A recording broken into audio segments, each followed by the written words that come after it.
Cambiamos de tema y con palabras del ministro del Interior, Jorge Burgos, quien respondió al diputado Juan Luis Castro, presidente de la Comisión de Salud, quien aseguró que se sintieron pasados a llevar por la postergación de la votación del proyecto de aborto terapéutico en el Congreso. No fue la intención, todo lo contrario. Yo creo que, como dije, era razonable y lo entendió todo el mundo, y si alguien se sintió pasado a llevar, mil disculpas. Bueno, preguntémosle al diputado Juan Luis Castro cómo recibe estas declaraciones. Diputado, buenas noches. Buenas noches. Muy bien, yo tengo la mejor opinión y relación con el ministro Burgos. Fuimos colegas hasta hace un año atrás, pero el problema al cual yo aludí es otro. Cuando en el programa de gobierno, hace 2 años atrás, la presidenta fijó el aborto terapéutico como una prioridad programática, cuando gana el gobierno, cuando pasa un año hasta que en enero se envía el proyecto al Congreso, cuando los diputados de la democracia cristiana, los diputados Silver y Torres, que son miembros históricos en la comisión, han categóricamente apoyado este proyecto, cuando yo me reúno hasta la víspera del día de la votación, o sea, el lunes, con el ministro Izaguirre, con las ministras sectoriales de Cernan, Salud, Trabajo, y está todo preparado para esto, y además se tiene la mayoría de los 8 votos, la verdad es que cuando un partido tiene un problema, es normal que tenga un problema. Yo no quiero decir eso, tengo la mejor opinión de la democracia cristiana. Pero si ese problema se traslada al gobierno, y en el gobierno, en vez de procesar ese problema, se traslada luego al Congreso, tenemos una impericia política. Tenemos un problema de manejo. ¿Usted tenía la certeza de que estaban los votos para aprobar el proyecto? Sí, y todavía están. Y le digo algo más. Si alguien pregunta, mire, ¿y qué se gana de aquí al 4 de agosto? ¿Cambió el escenario? ¿Va a cambiar? Yo le digo, no va a cambiar 1 milímetro, salvo que van a haber más organizaciones que van a ser escuchadas. Qué bueno. O salvo que la democracia cristiana cambiara a sus diputados en la comisión. También puede ocurrir. Ya sería un hecho traumático, pero ya eso depende de ellos. Ojalá que no suceda, porque estamos hablando de 2 grandes diputados con mucha historia en la Comisión de Salud y que son un aporte. Pero si la DC hiciera eso, se cambia la mayoría, digamos. En ese caso, se podría rechazar el proyecto. En ese caso, de 13 diputados, claro. Se queda con 6 a favor. Se queda con 6 a favor, si es que fuera así de taxativa el escenario. ¿Cree que ese es un escenario posible? No. O se lo pregunto de otra manera. ¿Por qué cree que la democracia cristiana se jugó tanto por lograr un aplazamiento de la votación de este proyecto? Yo creo que hubo una fuerte presión de la Iglesia Católica en el último minuto. ¿Sobre la DC? Sí. ¿Y que la DC cedió a esa presión de la Iglesia Católica? Y yo creo que influyó mucho, eso es lo que yo he escuchado. Y yo creo que hay una persona que tiene una gran influencia en esta mayoría que se dio en el Consejo de la Democracia Cristiana, que fue Gutenberg Martínez, que tuvo el peso suficiente como para imponer una línea, que es una línea más conservadora, yo la respeto, pero me parece que es así, y que hizo que el presidente de la Democracia Cristiana, según yo mismo conversé con él ayer, se viera forzado a una salida alternativa, que fue pedirle al gobierno que postergara la votación. Ahora, todos los partidos viven momentos difíciles. Me sorprende, sí, que estando en el programa desde hace 2 años, siendo un tema concordado de la agenda de reformas del gobierno, aunque sea más pequeña, salga en último minuto una situación como esta, porque me da pie para que mi propio partido, cualquier partido, diga antes de cualquier votación en la reforma educacional, la laboral, diga, mire, no cuenten con nosotros porque nosotros tenemos un problema acá.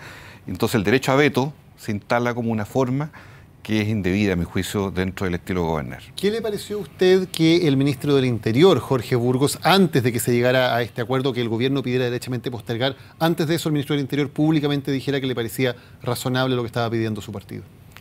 Yo creo que Jorge, de quien, reitero, tengo la mejor opinión y me siento cercano a él, se precipitó en esa opinión. Y creo que debió haber habido un consenso en el comité político, tal vez debió haberse procesado esto de otra manera, porque aquí fue el propio gobierno. Yo interlocuté 3 semanas con el Ejecutivo, con la SECPRES, para llegar a configurar una votación donde estaban los votos, estaba ganado, y es más, los propios diputados Silver y Torres me señalaron que siguieron manteniendo su votación en discrepancia con su propio partido, con ese acuerdo del Consejo Nacional. Entonces, yo creo que ahí hubo cierta improvisación que no debiera repetirse. Usted lo decía, usted lo tenía acordado con la SECPRES. ¿No se puede entender esto también como un gallito interno en la moneda cuando se ha hablado tanto de si el poder lo tiene el ministro de la SECPRES, Nicolás Izaguirre, o el ministro del Interior, Jorge Burgos? Sí, da para pensar de que pueden haber tensiones internas donde todavía el afiatamiento del equipo político aún está inmaduro y donde posiblemente yo creo que va a faltar un tiempo más, porque el ejemplo de ayer yo creo que fue un traspié, derechamente, hasta que se logre consolidar ese equipo político y tenga un manejo más férreo de la conducción del gobierno hacia los partidos. Ahora, evidentemente hay una situación en la cual el gobierno no tiene la misma fuerza que tenía tal vez hace un año para disciplinar a sus partidos, porque evidentemente es un gobierno que está con bajos índices de popularidad, que está con problemas políticos. ¿Cree usted que en ese escenario la moneda se lo va a jugar a fondo por sacar adelante este proyecto o, considerando todos los problemas y todos los flancos abiertos que tiene, más bien es probable que se la juegue o que no se la juegue por ese proyecto y que prefiera no abrir un flanco adicional a los que ya tiene con la democracia cristiana? Bueno, el cónclave de la nueva mayoría con el gobierno, que estaba programado para este sábado y se difirió 2 semanas más, debiera ser motivo de esta reflexión más general. Sería difícil que si se bajara este proyecto fuera con el argumento económico, porque aquí no hay recursos que estén comprometidos mayormente. Pero sí creo que en la agenda valórica, que es sensible, yo siento que el mundo de la izquierda, de la nueva mayoría, y por eso dije esa frase, se sintió pasado a llevar. No por Burgos, sino porque se configuró un escenario donde alguien pudo ejercer un derecho a veto en base a lo que es el programa que nos une. Ese es el punto. Porque si fuera algo nuevo, un tema distinto, ok. Pero cuando construimos un programa que planteó esto desde el primer día y todos dijimos sí, y ahora aparecen los reparos que llegan a ser grandes reparos, la verdad es que se coloca en juego parte de la esencia, ¿no es cierto?, de ese programa. ¿Puede un partido político decir ahora o descolgarse de cierta forma o decir no estoy de acuerdo con esta parte del programa? Tienen derecho, por supuesto. Yo sé que la democracia cristiana, según se ha sabido y ha trascendido en su minuto en la confirmación del programa, hizo algunos reparos privados de algunos puntos, pero la verdad es que cuando hay un compromiso público tan potente, entendiendo incluso la sensibilidad y la intimidad que implica el aborto terapéutico, que toca muchos valores, en fin, pero yo siento que hoy día el área de influencia que puede tener la Iglesia sobre un partido o sobre el Congreso tiene que ser mirado con mucha cautela. Aquí las libertades, del cual yo soy parte de esas libertades, y la autonomía que tengan los parlamentarios y los partidos tiene que estar en primera línea antes de decidir. Porque si no, mejor hubiéramos dicho al principio, en el año 2013, mire, ¿sabe qué más? No tenemos acuerdo en materia de aborto terapéutico, no está la coalición preparada para esto, saquémoslo. Y cada uno hará sus mociones por separado. Pero esto fue parte de un acuerdo, de la misma nueva mayoría. Entonces resulta incomprensible que aparezcan hoy día estos palitos en el camino sistemáticamente, que incluso pueden llegar a ser peores. Yo espero que no lleguemos a ese escenario, pero no descarto que en un minuto, ya sea este tema u otro, algunos por las razones de la crisis económica en Chile, puedan eventualmente desplazarse de la prioridad que está puesta en el programa de gobierno. ¿Y eso qué significaría para el futuro de la nueva mayoría? Significa un problema, significa una dificultad para cumplir y sostener los acuerdos en el tiempo, transformarlos en leyes, y significa también un daño en la credibilidad con la población. La gente ha creído en este programa, el gobierno puede haber tenido muchas vicisitudes hasta ahora, pero si nuestras reformas, las más importantes, aparecen debilitadas o cuestionadas desde el interior de la nueva mayoría, imagínense. Estamos en una dificultad. Diputado, le quiero plantear otro tema. Se ha conocido ya en detalle la declaración de Michel Jorrat, exdirector de Impuestos Internos ante la Fiscalía. Es concordante con las declaraciones públicas que él ya había hecho, también con lo que denunció en su momento Cristian Vargas, ex subdirector jurídico de Impuestos Internos. ¿Qué gravedad le asigna a usted? Enorme, porque lo que dice Jorrat es que prácticamente habría existido una obstrucción a la justicia de parte de Peñalillo. Yo prefiero hablar en castellano. Yo creo que eso es lo que está indicando, que él habría sido víctima a través de una interpósita persona, que habría sido la jefe de gabinete del ministro de Hacienda, por eso lo involucra él. Yo creo que son palabras delicadas, son graves. O sea, no podemos mirar hacia otro lado. Creo que aquí se está señalando algo que yo no sé si es cierto o no, pero es la declaración que hace Jorrat. Faltan declaraciones, seguramente el exministro Peñalillo tendrá que dar su verdad, el exministro Arenas también, pero naturalmente estamos frente a un hecho que tiene alta connotación, porque significa que si fuese cierto lo que dice Jorrat, habría existido una presión impropia, indebida, sobre una autoridad del Estado para impedir que la justicia, a través de la Fiscalía, accediera a una información esencial para detectar que había o no irregularidades, en este caso en una empresa como Sokimich. Si eso fuese así, estamos frente a una situación de suma gravedad que yo creo que coloca en riesgo mucha de la confianza pública depositada en anteriores autoridades. El hecho de que esto, de acuerdo a las declaraciones de Jorrat, haya provenido no de cualquier autoridad, sino que ni más ni menos que del jefe de gabinete, ¿en qué circunstancias deja el gobierno?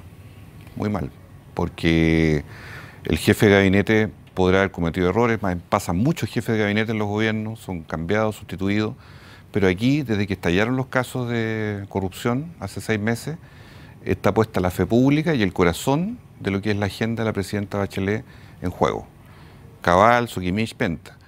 Cuando ese escenario está configurado, es impensable que se llegue a escalar a este grado. Reitero, estamos haciendo una afirmación sobre la base de una declaración que puede ocurrir o no, hay que verificarla. No, yo no quiero hacer una imputación acá, pero creo que lo que está apareciendo de boca de Michel Jorrat apunta a que efectivamente pudo haber existido obstrucción a la justicia, que tiene que ser verificada, pero desde autoridades del Estado. No pueden haber, a mi juicio, agentes del Estado que en un minuto en que se proclamó probidad y transparencia, porque esto ya venía en desarrollo, pudiesen haberse amparado en el ejercicio de esta autoridad para evitar ser detectados en ilícitos propios. Jorrat dice otra cosa también, dice que se le llama a una reunión con el abogado Samuel Donoso y que se le presenta a ese abogado como asesor del Ministerio del Interior. Sabemos que Samuel Donoso fue quien encabezó toda la estrategia de obstrucción jurídica por parte de Patricio Contese, exgerente de SECUEM. ¿Qué le parece ese antecedente? Bueno, muy poco presentable, porque ese abogado fue miembro de la directiva del PPD, es un abogado que ha sido siempre la historia de la concertación, una nueva mayoría. Aparece un día para otro defendiendo a Soquimich, con todo lo que implica ideológicamente traspasar la vereda al otro lado, y además en una escenografía que al parecer fue en una repartición de gobierno esa reunión. El piso 11 del Ministerio de Hacienda. No se le presentó al parecer, según Jorrat, estoy aludiéndole a él como quien era, efectivamente, y todos fueron parte de esa presión que le hicieron al director de Impuestos Internos. O sea, estamos hablando de algo francamente siniestro, si usted me pregunta a mí derechamente. Llegar a una especie de emboscada con el director de Impuestos Internos para forzarlo a que no investigara. O sea, yo lo encuentro absolutamente impresentable. Diputado Juan Luis Castro, gracias por haber conversado hoy con CNN Chile. Gracias a ustedes. Vamos a la pausa ahora en Resumen Ejecutivo de CNN Chile y ya volvemos.